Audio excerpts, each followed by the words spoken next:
We was having fish parties and fish fries and barbecues in the middle of fall. Fish parties. You know, when his brother got in, and I understand that the emotion is it's overwhelming. I understand that. Right. But since we put in so much emotional, if we got our emotions invested in this, what does it mean when he's got his agenda co-opted, so to speak, by the people who put him up to run? Anybody? Because one thing is, I noticed that I don't think he was urged to run for president by any of us. It was most likely by other people, othering. And while we worked on this senatorial campaign, I don't think any of us were directly involved in his presidential campaign. And I don't know, like I said, I think it was other people that told him to run and backed him and pushed him until the train got rolling. Right. I concur with Brother Mike. And I think that some of the people who played a role, and some of this was kind of laid out in a number of different publications, specifically on the Chicago Magazine this past May or June, where the piece was entitled Obama's Posse, where they exposed, kind of revealed some of the people who were part of his team and some of his advisors, specifically people like Abner Mikva, people like Valerie Jarrett. These are part of his team, his advisors. But see, the problem is that my concern was that, and then they don't mention, I guess, going into too much detail about this guy named Newton Minow, who's one of the people whose daughter taught at Harvard University, and she noticed that Barack was a very bright, sharp person. So she said, "Hey, Dad, this guy has something. He has potential." And so she hooked him up with her father, Newton Minow, who's a businessman and stuff. So they were grooming him. They've been grooming this guy for a long time. And I'm gonna tell you something. I'm gonna be honest with you. I like Barack Obama to a certain extent. I think he's a good man, family man and stuff. But he's around people who are very corrupt. The people who are around him, like Brother Salim Mulkiel in his piece, "The Squandering of Obama," in These Times Magazine, August 2007, how he lays out how the people who are talking to around Obama and advising him are doing him a great disservice, because what they're trying to do, they want to control, they want to get certain things done that will help empower their community, but they want to try to control or disenfranchise the African American community. And so I have a problem with that, and that has been one of the reasons why I think that some of this stuff, I think Brock, maybe he has some ambition and stuff like that, but like I said, I think that he was kind of pushed along. I think he got pushed in pointed in a certain direction, and I know that not just those people I'm talking about that I just mentioned, but I'm talking about that played a role, but also there were some people that was mentioned in the Chicago Magazine in October of 2008 Chicago Magazine piece, where it mentions how a number of black leaders and other white leaders and people like Daley. See, Daley's people, you got David Axelrod, you got Bill Daley, you got this guy Rahm Emanuel now, who's been selected to be his White House chief of staff, which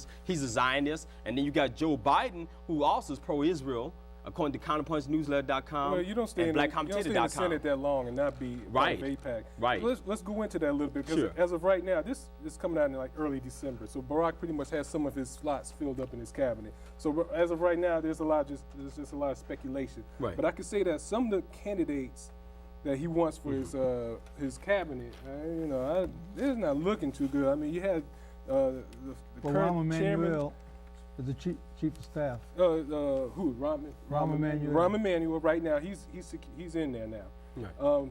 Also being considered for Treasury Secretary is the chairman of the Federal Reserve Bank of New York, Tim Geithner. Right. Chairman of the Federal Reserve. We have this other dude, Austin Goolsbee, an economic advisor. He's looking at Paul Volcker. Right. That's trilateralist. Right. He's looking at him as a key figure in Lawrence Summers.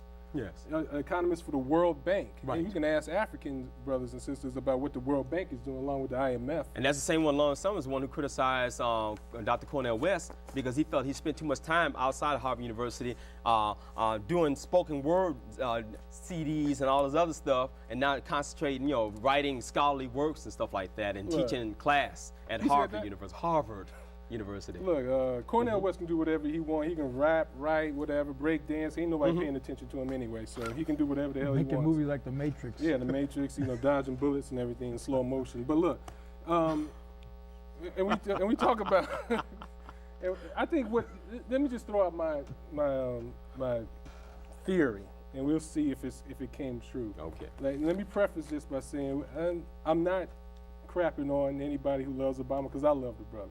I think he does a genuine, sincere streak in him, and it's just that I'm seeing certain things. What we had with the election is, you know, an unpopular war, of course. Right. The economy is in Right. the trash. You know, that's how Reagan came in. You know, unpopular foreign situation, the economy was screwed up. That's how other presidents have gotten into. So this situation is not new. Absolutely. Basically. So with Barack's coming in, taking over the presidency, now you have this the Congress is heavily tilted to the left now, because a lot of Democrats in the Senate and gain seats, and in the House of Representatives they gain seats. So, and I'm gonna throw this to you all. Sure. Under George Bush, we saw the neocon explosion. They just got a hold of it. They got in the White House and they just acted a damn fool, just tore everything up. So are we seeing the revenge or the resurgence, just my theory, of the neoliberal movement into the White House to take back the White House and take the reins of the direction of the globalization? Is this and is this their resurgence? Because if you notice, with a lot of Obama's appointments, a lot of them are former, well, a lot of the candidates, a lot of them are former Clinton aides. Absolutely. So this is like the Clinton administration minus Clinton. Right. For various reasons why they didn't want to Clinton. Right. So are we Well, seeing you know, a resurgence of liberalism to replace the neocons? Well, you know, during the second Bush administration, W, he got people like Rumsfeld, Cheney, and all those folks from back, you know, from way back. We've been around since Nixon. Yeah, right. They've been a long time. So now the Democrats are back in, so quite naturally, some of those same old guys are going to resurface. Right. You know, Exactly. Right. because the plan still goes on. Right. Exactly. Even though the players change and everything. And I think that basically your point concerning the neocons, those people are basically, they had a plan anyway a number of years ago, even before George Bush was elected to office. You know, it was stole election in 2004 to basically try to control, get to the center stage the Middle East issue. And they wanted, basically Israel, whatever Israel wants, they should get, and that was one on top of the agenda. And then also would control the black agenda and make sure that black folks were now able to challenge a lot of the stuff that's going on.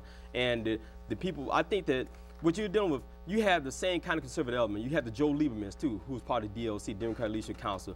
Obama is a part of that also, along with Harold Ford, who's the chairman of the Democratic Leadership Council. They are the right wing of the Democratic Party.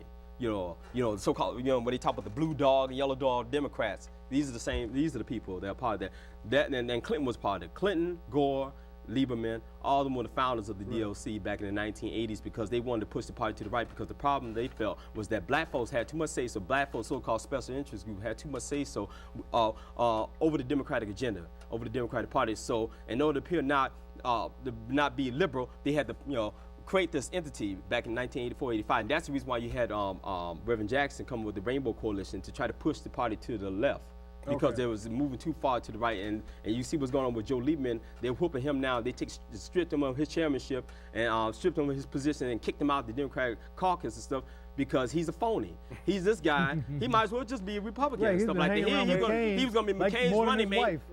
He's the one who criticized Bill Clinton when he was being attacked, when they were talking about impeaching Bill Clinton. He was right there criticizing him. So this man is not loyal to anybody but himself, and he's trying to protect the interests of Israel. He's a Zionist also. So that's what I'm saying. My thing is, what we're doing is what Peter Del Scott calls the covert quadrant of suppressed relationships, or parapolitics. Wait.